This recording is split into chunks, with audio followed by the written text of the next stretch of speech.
சற்று முன் கிடைக்கப்பெற்ற மிக மிக முக்கியமான செய்தி ஒன்று வெளியாகியிருக்கு. நகராட்சியில் நடந்த ஊழல், கைது செய்யப்படுவாரா ஸ்டாலின்?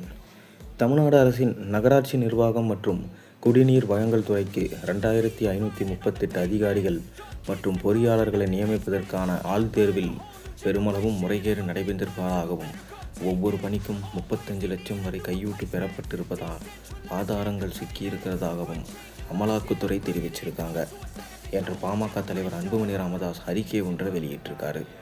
அதில் காவல்துறை நடவடிக்கை எடுக்க வேண்டும் என்றும் வலியுறுத்தியிருக்காரு.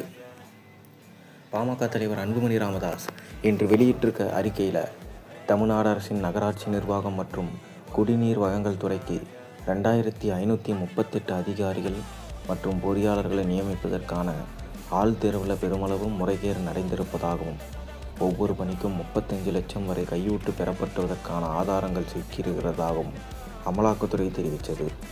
இது தொடர்பாக வழக்கு பதிவு செய்து விசாரணை நடத்தும்படி தமிழக காவல்துறைக்கு அமலாக்கத்துறை கடிதம் எழுந்திருக்கு. இளைஞர்களுக்கு வேலைவாய்ப்பு வழங்குவதிலும் கலெக்ஷன் கமிஷன் கலாச்சாரத்தை திமுக அரசு கட்டவிழ்த்து விட்டிருப்பது கண்டிக்கத்தக்கது.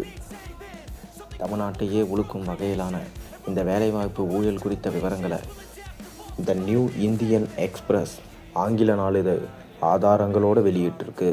தமிழ்நாட்டின் பல பகுதிகளில் நடந்த ஏப்ரல் மாதம் 7ஆம் தேதி முதல் 3 நாட்களுக்கு அமலாக்கத்துறை சோதனை நடத்தியது. அந்த சோதனையில் இந்த ஊழல் குறித்த ஆவணங்கள் கிடைத்ததா தமிழக காவல்துறைக்கு எழுதிய கடிதத்தில் அமலாக்கத்துறை தெரிவித்திருப்பதா த நியூ இந்தியன் எக்ஸ்பிரஸ் நாளிதழ் தெரிவித்தது.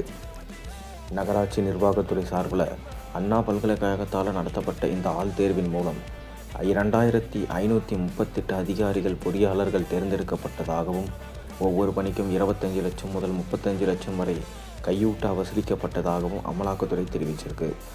கையூட்டின் மூலம் வசூலிக்கப்பட்ட பணம் ஹவாலா முறையில் பல இடங்களுக்கு அனுப்பப்பட்டுள்ளதாகவும், இதில் பல முக்கிய அரசியல்வாதிகளும் உயர் அதிகாரிகளும் சம்பந்தப்பட்டிருப்பதாகவும் தெரிவித்திருக்கும் அமலாக்கத்துறை, இதற்கு மூளையாக செயல்பட்டவர்களின் விவரங்கள், ஊழல் எவ்வாறு செயல்பட்டது என்பது தொடர்பான விவரங்கள் அடங்கிய 232 பக்க ஆவணங்களையும் காவல்துறைக்கு அனுப்பியுள்ளது. தமிழக ஆட்சியாளர்கள் உத்தமர்களைப் போலவே வேடமிட்டு நாடகமாடி கொண்டிருக்கும் வேளையில் அவர்களின் ஒவ்வொரு அணுவிலும் அசைவிலும் ஊழல் நிறைந்திருக்கிறது. கடந்த 4.5 ஆண்டுகளில் ஊழல்களை தவிர அவர்கள் வேறு எதையும் செய்யவில்லை. மணல் கொள்ளை ஊழல், மது விற்பனை ஊழல், மின்சார கொள்முதல் ஊழல், கட்டுமான அனுமதி ஊழல், பேருந்து கொள்முதல் ஊழல் என எங்கும் எதிலும் ஊழல்கள் தான். இதனால் திமுக அரசு இளைஞர்களுக்கு வேலைவாய்ப்பு கிடைப்பதை தடுத்திருக்கிறது. திமுக ஆட்சியாளர்கள் இந்த பாவத்திற்கு எக்காலத்திலும் மன்னிப்பு கிடையாது. நகராட்சி நிர்வாகத்துறை பணி நியமனங்களில் நடைபெற்ற ஊழல்கள் தொடர்பாக அமலாக்கத்துறை அனுப்பியுள்ள ஆதாரங்கள் அடிப்படையில் தமிழக காவல்துறை உடனடியாக வழக்கு பதிவு செய்ய வேண்டும். இதில் சம்பந்தப்பட்டவர்களை கைது செய்ய வேண்டும்.